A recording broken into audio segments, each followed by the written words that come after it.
You've seen her face. Modigliani painted it 26 times. The elongated neck, the tilted head, the eyes that seem to look straight through you. She's in museums, in art books, on postcards. Her name is on the wall next to every painting. And yet, she doesn't exist. Not really, not as a person. She exists only as Modigliani's muse, his model, his subject. But Jeanne Hébuterne was an artist herself. She had her own work, her own voice, her own talent, and the world erased every trace of it.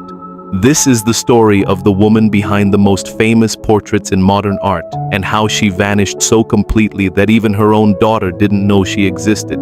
Jeanne Hébuterne was born in 1898 in Meaux, a small town outside Paris. She was the daughter of a department store worker, a strict Catholic family, modest, conventional, the kind of family that expected a girl to marry well and disappear quietly into domestic life. But Jeanne wanted something else. She drew constantly. She had a talent for it, not the wild, explosive kind, but something quieter, more precise, more observant. Her brother André wanted to be a painter, and through him, Jeanne found her way into the artistic circles of Montparnasse. Here's something most people don't know. Jeanne wasn't just beautiful. She was an art student. She enrolled at the Académie Colarossi, one of the few academies in Paris that accepted women. She modeled for other artists to pay for her classes. She was building a life as an artist on her own terms. And then, in the spring of 1917, a sculptor named Chana Orloff introduced her to Amedeo Modigliani, and everything changed. Modigliani was 33, Jeanne was 19. He was charismatic, beautiful, already legendary in Montparnasse, not for his success because he had almost none, but for his presence. People described him as magnetic. He painted portraits that stripped people down to something essential. Neck elongated, eyes hollow, faces that looked like masks. He was also an addict. Hashish, absinthe, alcohol, and he was dying. Though almost no one knew it, Jeanne fell in love, completely, devastatingly. The way only a 19-year-old can, she moved in with him within weeks. Her parents were horrified, a Catholic family, and their daughter was living with a destitute, Jewish, drug-addicted artist, twice her age. They begged her to come home. She refused. And here's where the story gets complicated, because on one hand, Modigliani adored her. You can see it in the paintings. He painted her 26 times, more than any other subject. There's a tenderness in some of these portraits that you don't find in his other work. When he painted Jeanne, something softened. In 1918, they moved to Nice, in the south of France. Their daughter, also named Jeanne, was born that November. For a moment, it looked almost like a normal life, but it wasn't. Here's what the art books leave out. Modigliani was sick. He had tuberculosis, the leading cause of death in France at the time. There was no cure. Those who had it were feared, ostracized, and Modigliani hid it. His drinking, his drugs. Many historians believe they were his way of masking the symptoms. To cough up blood at a dinner party was social death. To be drunk and disorderly was just being an artist. But there's something else, something that makes this story far darker than a tragic romance. Witnesses described Modigliani as violent toward Jeanne.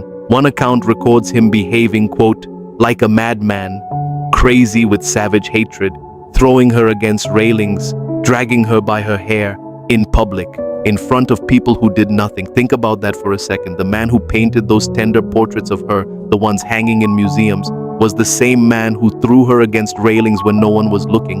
And Jeanne stayed, not because she was weak, though people have called her that. She stayed because she was 20 years old, pregnant, far from her family, and economically dependent on a man the world has since romanticized into a tortured genius. By the spring of 1919, they were back in Paris. Jeanne was pregnant again, this time with their second child. She was suffering from what we would now recognize as postnatal depression. And Modigliani was dying. His tuberculosis had progressed to meningitis. The substance abuse was destroying whatever was left of his body.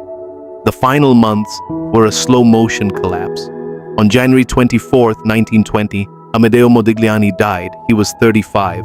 The official cause was tubercular meningitis. The real cause was years of self-destruction that his illness and his addictions accelerated beyond recovery.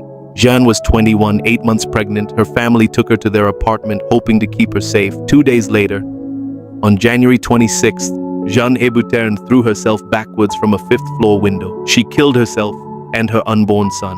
The art world mourned Modigliani. Funerals were held, eulogies were written, paintings were appraised. Within a decade, his work would sell for astronomical sums. He became the archetype of the cursed artist, dead too young, unappreciated in his lifetime, a myth. And Jeanne? Her family blamed Modigliani for her death. They buried her at the Cimetière de Bagneux, a separate cemetery, not next to him, not near him. They wanted her as far from him in death as she had been close to him in life. Nearly 10 years passed before they agreed to move her remains to Père Lachaise Cemetery to rest beside Modigliani. Her epitaph reads, "Devoted companion to the extreme sacrifice." Read that again.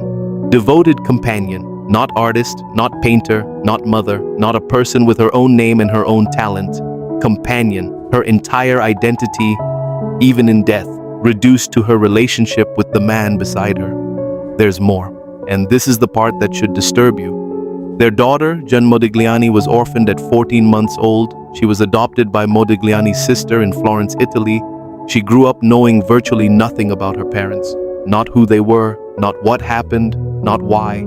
As an adult, she began researching. She wrote a biography of her father in 1958, Modigliani, Man and Myth.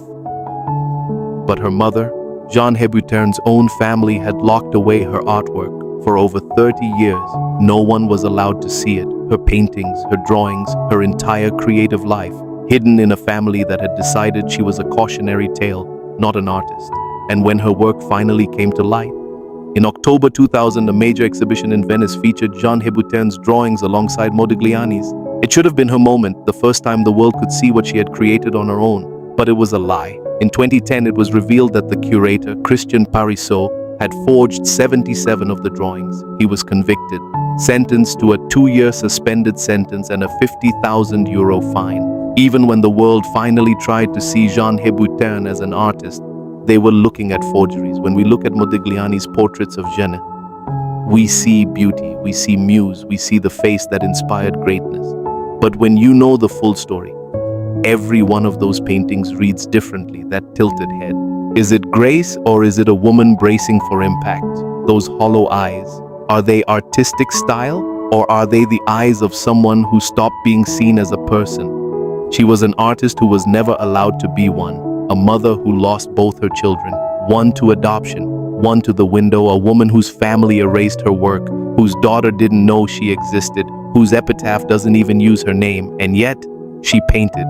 Before Modigliani, during Modigliani, in the few quiet moments between the chaos and the violence, she painted.